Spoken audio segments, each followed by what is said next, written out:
Hello, আবার একটা ছোট্ট মিনি ব্লগ হচ্ছে রান্নার।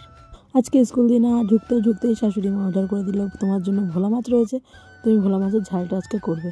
কি আর করা যাবে, শাশুড়ি মা অর্ডার করেছে, তবুও আমি কোশ্চেন করেছিলাম ভোলা মাছটা আবার কি করতে নিয়েছ। বললো তোমার শ্বশুর ভালোবাসে, তোমার শ্বশুর খেতে চেয়েছে এর জন্য। কিন্তু ওদিকে তো আমার মনে লাড্ডু ফুটছে, যেহেতু নোনা মাছটা আমি ভালোবাসি, আর এই বাড়িতে রুই কাতলা তাছাড়া নোনা মাছটা খুব কমই আসে। নোনা মাছ বেশি আসলেও তাছাড়া আমার ভোলা মাছটা একটু বেশি যেন ভালো লাগে। তো মা চচ্চড়ি করে চলে গেছিলো, চচ্চড়ি বলতে সব রকম সবজি দিয়ে একটা ঘ্যাট মতো করে চলে গেছে কাজে। তার মধ্যে আমি মেয়েকে স্নান করে নিলাম, গ্যাস দিয়ে নিলাম মেয়ের, তারপর মেয়েকে রেডি করতে শুরু করে দিলাম, যেহেতু খিচুড়ি স্কুলে যাবে। ওদিকে মেয়েকে রেডি করতে করতে এদিকে রান্নার জোগাড়টাও করে নিয়েছি। রান্নার জোগাড়ের জন্য পেঁয়াজটা ভেজে নিয়েছি ঘষে, তারপরে মশলা কষাতে দিয়ে দিয়েছি আলুগুলো কাঁচা ছিল, দিয়ে দিয়েছি।